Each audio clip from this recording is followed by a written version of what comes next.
Hello everyone. What are you doing? Worrying about your child's future? तर काळजी नका करू. फक्त मुक्ताई कॉन्व्हेंटला संपर्क साधा. Because here you get learning with the excellence, quality education, science-based activities, play-based games and interactive learning. With all these modern teaching methods and strong parent-teacher communication, then what are you waiting for? लवकरात लवकर आपल्या पाल्याचे admission Muktai कॉन्व्हेंटला करा. Location आहे Muktai convent, Chetananagar, Sundarkhed, Buldhana.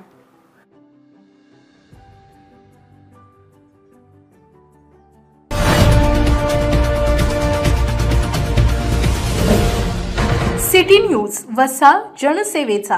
राज्याचे उपमुख्यमंत्री एकनाथराव शिंदे बुलढाणा जिल्हा आभार दौऱ्यावर असल्याच्या पार्श्वभूमीवर शिवसेना ठाकरे गटाच्या प्रवक्त्या ॲडव्होकेट जयश्रीताई शेळके यांनी त्यांच्यावर तोफ डागली आहे. आभार कसले मानता, माफी मागा, असे त्यांनी ठणकावले. उपमुख्यमंत्री एकनाथराव शिंदे जिल्ह्याच्या आभार दौऱ्यावर आहेत. बुलढाणा जिल्हा हा गरीब कुटुंबाचा जिल्हा म्हणून ओळखला जातो. या जिल्ह्यातील स्वर्गीय कैलास नागरे या युवा शेतकऱ्याने शेतीला पाणी देत नसल्यामुळे आत्महत्या केली. या घटनेने देशात पडसाद उमटले. मात्र सरकार शेतकऱ्यांसाठी असंवेदनशील ठरले. जिल्ह्यासह राज्यातील शेतकरी कर्जमाफी मागत आहेत, परंतु राज्य शासन कर्जमाफी तसेच हमीभाव देऊ शकत नाही. 2023-24चा पीक विमा अद्यापही अनेकांना मिळाला नाही. त्यामुळे तरुण पिढी हाताला काम नसल्याने स्थलांतर करत आहे. प्राथमिक शिक्षण किंवा आरोग्य व्यवस्था ढासळलेली आहे. निवडणुकीत कमी मताने का होईना शिंदे गटाचे लोकप्रतिनिधी निवडून आले, परंतु हे लोकप्रतिनिधी शिवीगाळ व दादागिरी करण्याशिवाय कुठलेही काम करताना दिसत नाही. त्यामुळे उपमुख्यमंत्री शिंदे साहेबांनी आभार कसले मानावे असा प्रश्न उपस्थित करीत त्यांनी माफी मागावी अशी मागणी उद्धव बाळासाहेब ठाकरे गटाच्या शिवसेना प्रवक्त्या जयश्री शेळके यांनी केली आहे. राज्याचे उपमुख्यमंत्री आणि एसएनसी गटाचे प्रमुख एकनाथ शिंदे हे बुलढाणा जिल्ह्याच्या दौऱ्यावर आहेत. खरं म्हणजे बुलढाणा जिल्हा हा राज्यातला 3ऱ्या क्रमांकाचा गरीब जिल्हा म्हणून ओळखला जातो. याच बुलढाणा जिल्ह्यामध्ये काही दिवसांपूर्वी युवा प्रगतिशील शेतकरी कैलास नागरे या आमच्या शेतकरी बांधवाने शेतीला पाणी देता येत नाही या कारणासाठी आत्महत्या केली.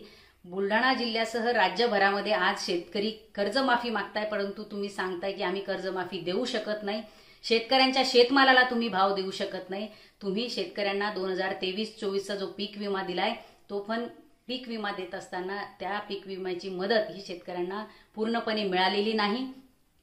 एवढंच नाही तर आज अनेक युवा बेरोजगार हे बुलढाणा जिल्ह्यातील स्थलांतर करताय केवळ या ठिकाणी रोजगाराच्या कुठल्याही संधी उपलब्ध नाहीत म्हणून.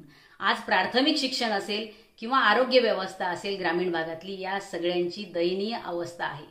इतकी सगळी बुलढाणा जिल्ह्यामध्ये आणि राज्यामध्ये दयनीय अवस्था असताना तुम्ही आभार कसले मानताय? तुम्ही तर या राज्यातील जनतेची, बुलढाण्यातील जनतेची माफी मागितली पाहिजे.